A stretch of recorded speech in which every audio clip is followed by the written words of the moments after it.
this is a really, the Trinity is a great mystery, but I think the incarnation, Christ coming to earth to die for us, that is the central mystery of the faith. So we can't define it.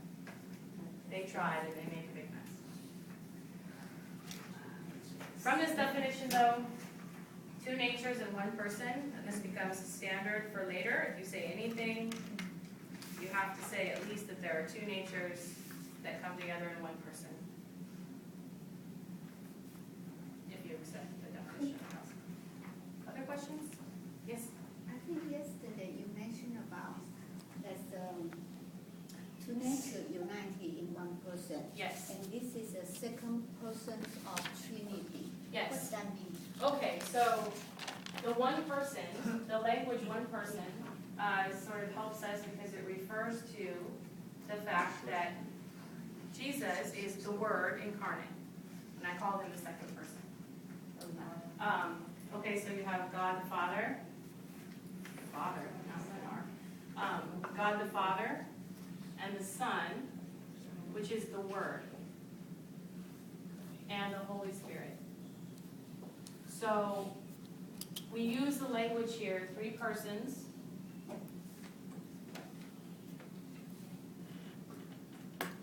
In one substance, is homoousios. But it's three persons. So this is one person.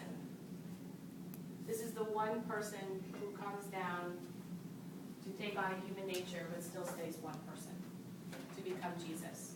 Since Jesus is the Word incarnate. Does that make sense? It's mostly about the word. If you use the same word, two persons, then if you use the word person here, then it's like you're adding another person to the Trinity. Then there would be four, which is not a Trinity. It's mostly about the word. Like the term, person, that makes it confusing. So it's confusing if we say two persons. Instead, we'll say two natures. Does that make sense? No? Just a second. Can anyone else help?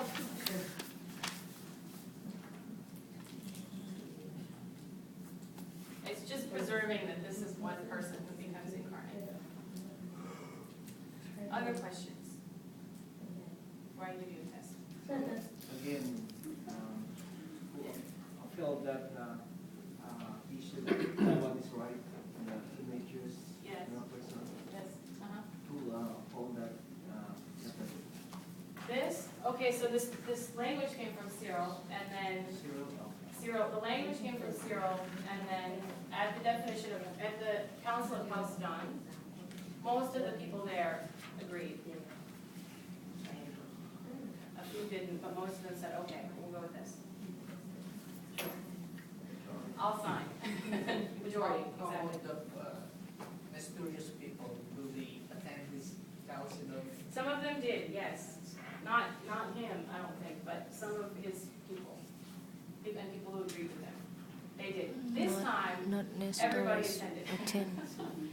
And you can see, okay, so in the Council of Ephesus, they all just go one way. They just affirm what Cyril says, Nestorius is wrong, and it's very simple. And here, some of this, no confusion, no change, is meant to guard against an extreme position from Alexandria. So there's more balance. There's more balance in this one.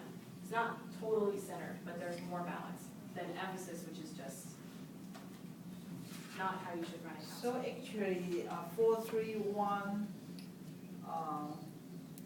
council later, because that is, the emperor asking for that meeting, so they just do it by themselves, but later, actually 451 is the one be accepted by churches. So they just deny 431's. They keep them. This is what's very strange, is that this one, even though it was done so badly, it was still called by the emperor, and so it still stood. It still stood. Now, they could have overturned it if they wanted to. They didn't. But they had to do another one that was more fair. Otherwise, people wouldn't accept it. So there had to be another one to kind of fix it. So this one is still considered an ecumenical council, even though it probably shouldn't be. That's a really good question. What else?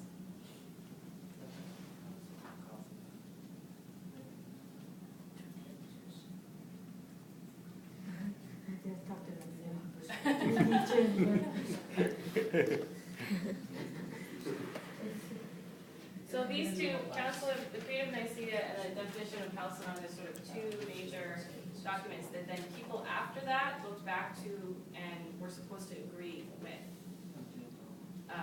and accept. Now these first four ecumenical councils, Nicaea, Constantinople, Ephesus, Chalcedon, are accepted as valid, binding ecumenical councils for the church.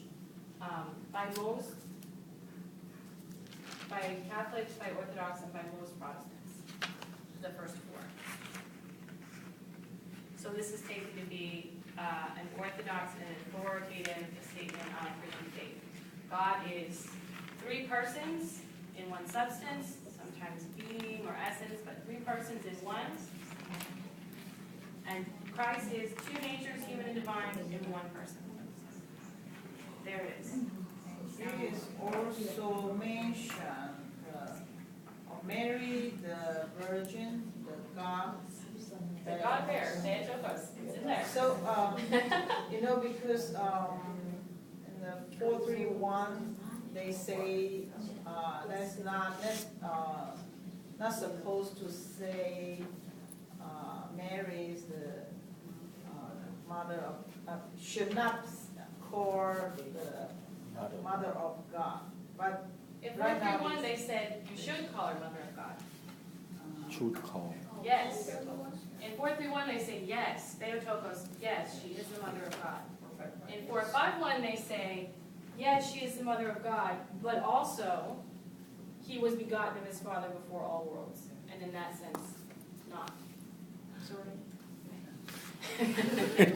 Okay, so at Ephesus, all they said was Theotokos, yes, correct. We should call Mary Mother of God.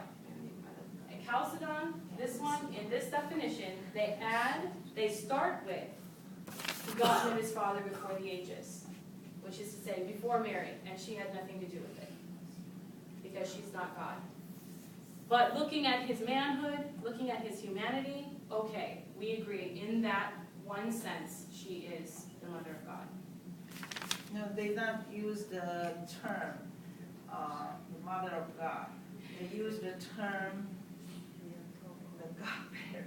The God bearer is Theotokos in Greek. Oh.